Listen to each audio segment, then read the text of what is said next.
বিসমিল্লাহির রহমানির রহিম। আসসালামু আলাইকুম। কেমন আছেন আপনারা সবাই? আলহামদুলিল্লাহ, আমি ভালো আছি। আজকে আপনাদের মাঝে আমি নিয়ে আসছি ডিম বেগুন ভুনা রেসিপি। তো এখানে আমি 4টি ডিম সিদ্ধ করে নেওয়া, এখানে আমার আর কিছু পরিমাণ একটা বেগুন নিয়ে নিয়েছি টুকরো করে, এরকম এই যে ঠিক এভাবে কেটে নিতে হবে যেন মশলাটা এর মধ্যে সহজে ঢুকে যায়। আমি এখানে 4টি ডিম সিদ্ধ করে নিয়েছি। এটা হচ্ছে হাঁসের ডিম, আপনারা হাঁসের ডিম দিয়ে করার চেষ্টা করবেন, তাহলে এটা খেতে অনেকটাই ভালো লাগে। তো এখানে আমি শুধু হলুদের গুঁড়ো আর সামান্য একটু লবণ দিয়ে আমি সবগুলোকে মাখিয়ে ম্যারিনেট করে রেখে দিয়েছি। আর লাগবে এখানে কিছু পরিমাণ ধনিয়া পাতা, পেঁয়াজ কুচি, কাঁচামরিচ, আদা ও রসুন বাটা আধা চা চামচ পরিমাণ, লাল মরিচের গুঁড়ো 1 চামচ ভরে, হলুদ গুঁড়ো আধা চামচ পরিমাণ, ধনিয়ার গুঁড়ো আধা চামচ পরিমাণ, জিরার গুঁড়ো 3/1 মানে আধা চামচের একটু কম আছে আমাদের এখানে জিরা টানো আছে, আর স্বাদ মতো লবণ লাগবে। তাহলে চলুন আপনাদেরকে রান্নাটা করে দেখাই। এখন আমি চুলায় কড়াইটা দিয়ে দিয়েছি, আমি কিছু পরিমাণ তেলের মধ্যে দিয়ে দিয়েছি। এখন আমি যে বেগুন ভাজা আর ডিম ভাজাগুলো আছে যেটা আছে এগুলোকে আমরা ভেজে নেব, ভাজা না ভেজে নেব। এগুলোকে তেলের মধ্যে ভেজে নিতে হবে। আমাদের তেলটা প্রায় গরম হয়ে আসছে। এখন যে ডিমগুলো আছে সেটা এর মধ্যে দিয়ে দিব আগে। বিসমিল্লাহির রহমানির রহিম।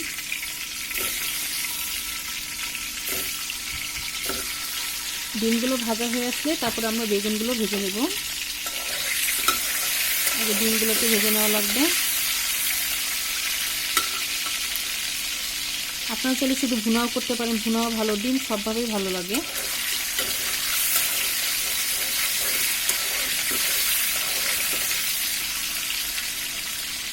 এটা হালকা কালার হয়ে আসছে ভাজা, তারপর আমরা এটাকে নামিয়ে ফেলবো। আমাদের ডিমগুলো ভাজা হয়ে গিয়েছে, এখন আমরা ডিমগুলোকে নামিয়ে নেব।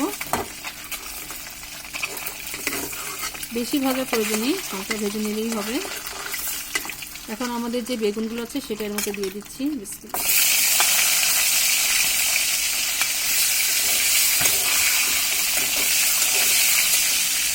বেগুনগুলোকে হালকা ভেজে নেব।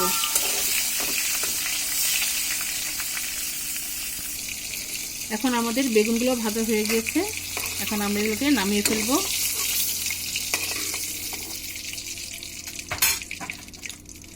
এখন আমি যা করব, যে পেঁয়াজ কুচিগুলো আছে সেটা এর মধ্যে দিয়ে দিচ্ছি। মনে রাখুন,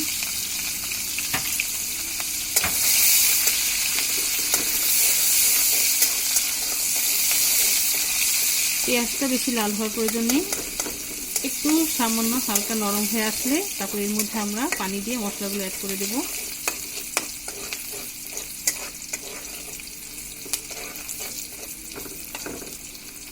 এখন আমি অল্প করে পানি দিয়ে দেবো এর মধ্যে।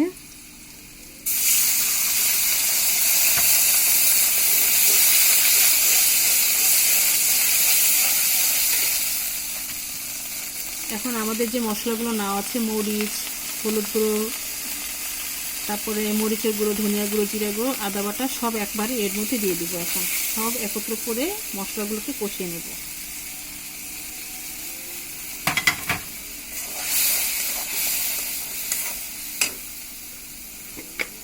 এখন আমি এখানে আধা চামচ পরিমাণ লবণ দিয়ে দিচ্ছি।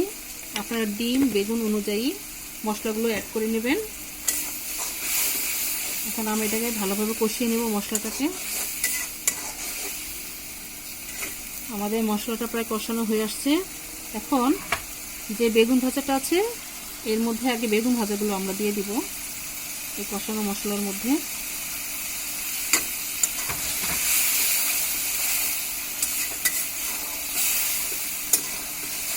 এটাকে হালকা একটু কষিয়ে তারপর ডিমটা দিয়ে দেবো এর মধ্যে।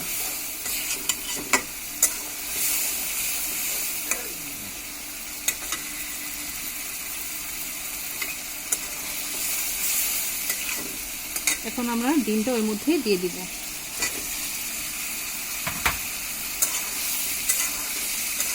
এটাকে ভালোভাবে কষিয়ে তারপর এর মধ্যে আমরা অল্প করে পানি দিয়ে দিব। যেহেতু এটা আমরা একটু ভুনা ভুনা ভাবে করব এই রান্নাটি, তো এর মধ্যে বেশি পানি দেওয়া যাবে না। এখন আমি পরিমাপ করে পানিটা দিয়ে দিচ্ছি। বিসমিল্লাহির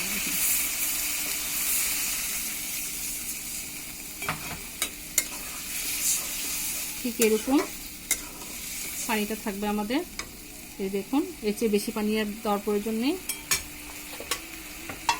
এখন আমি এটাকে কিছু সময়ের জন্য ঢেকে দিব, ঢেকে তারপর এটাকে রান্না করে নেব। তাহলে আমরা কিছুক্ষণ পর ফিরে আসি।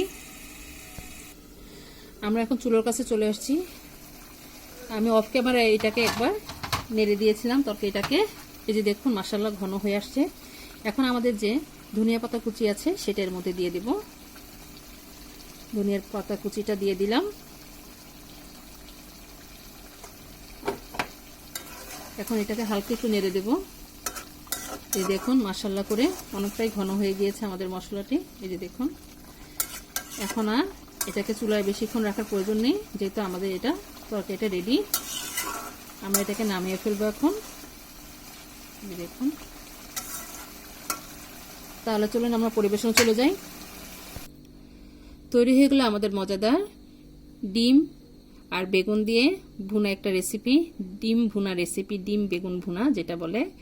তো যাই হোক, আমার এই ডিম ভুনার রেসিপিটা আপনাদের কাছে কেমন লেগেছে আমাদেরকে অবশ্যই কমেন্ট করে জানাবেন। এই তরকারিটি গরম ভাতের সাথে অসম্ভব ভালো লাগে, পোলাওর সাথেও খেতে পারবেন, সাদা ভাতের সাথেও খেতে পারবেন, সবভাবেই খাওয়া যায়। তো আমার এই ডিম ভুনার রেসিপিটা আপনাদের কাছে কেমন লেগেছে আমাদেরকে অবশ্যই কমেন্ট করে জানাবেন। আর আমার জন্য দোয়া করবেন, আমি যেন আপনাদের মাঝে আরও নতুন নতুন রেসিপি নিয়ে আসতে পারি। তো আজ এই পর্যন্তই। আপনারা যেখানে আছেন ভালো থাকেন, সুস্থ থাকেন। আল্লাহ হাফেজ।